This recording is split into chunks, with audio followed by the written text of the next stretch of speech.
Isis, Huh? don't we have a quiz tomorrow for the forms of energy? That's right. How should we study? Maybe we could read the book. Yeah, let's try that. Okay.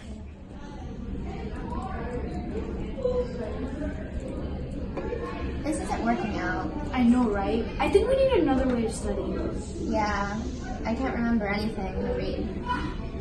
What about any writing notes ways? I know there's a way called Cornell Notes. What are those? My shoes? No, the Cornell notes. They're a way of taking notes, and it's easier for you to remember and study off of them. Oh. How exactly are Cornell notes useful? Well, Cornell Notes are a great way of studying because you have a better way of organizing your notes, and in addition, you can quiz yourself to memorize them easier. Wow, that's great. What's the first step? So the first step in order to write in Cornell Notes is the title. The title has 3 steps to it. First is the name of the lesson. In our case, it's Forms of Energy. So let's write it. Forms of energy.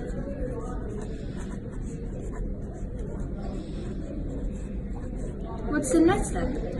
Next, you have to write the lesson number. That would be 5.1, right? Yeah.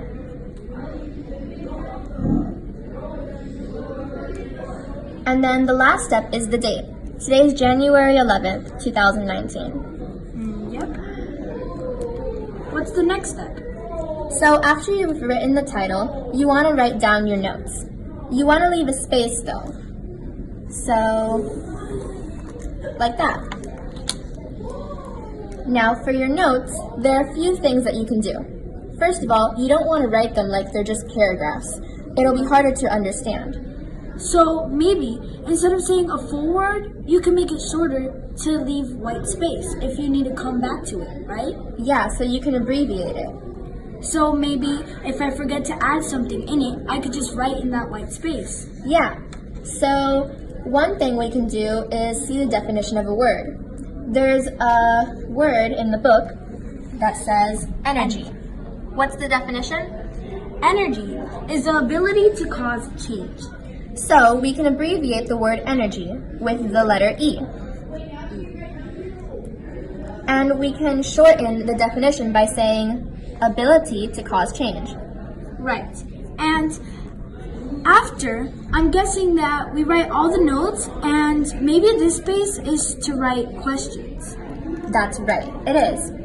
But then you don't want to leave this because when you have space left here after you've written all your notes, you want to erase a line. So let's say we've written up to here. Yes. You want to erase this line and leave space for a summary. A summary. Okay, so I've come up with some do's and don'ts we can do while we're writing Cornell notes. Can I share them? Yeah, of course. We're all going to need them in the future anyways. Okay. So some don'ts I have are don't write complete sentences. I wrote this because maybe if you write complete sentences, it's going to look like you wrote a whole essay for ELA. So it's good to keep the sentences short and brief so you could just read them over and memorize them. The next thing I wrote was don't write questions before or the same time as the notes. This is bad because it's easier to write notes before the questions so you can quiz yourself after, so you know all the material.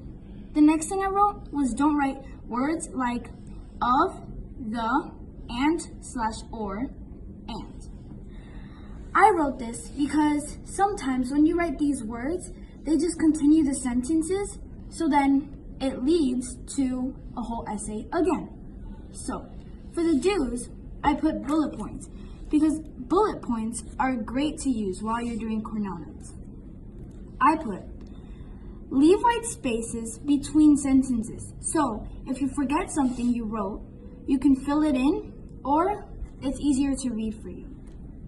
Then I wrote, write all notes before questions. So then you just memorize the notes easier and you have white space. The next thing I wrote was keep the notes short and brief. So then you have better memory and it's easier for you to memorize for the quiz you will be having. So, what is the first part of writing a summary? So there's some techniques you can use to writing the summary. One of the first ones is write it like you're talking to a 3rd or 4th grader. Oh, so basically you need to be as clear as you can be, like you're trying to explain to a younger person. Yeah. The next technique you could use is writing it in your own words. You don't want to use complicated words that you find in a textbook. You could use it how? Yeah. You could use it because basically you're not going to write 2 sentences off of the science notebook because that's not really helping you. You need to put it in your own words, summarizing the whole entire first lesson. 2 sentences.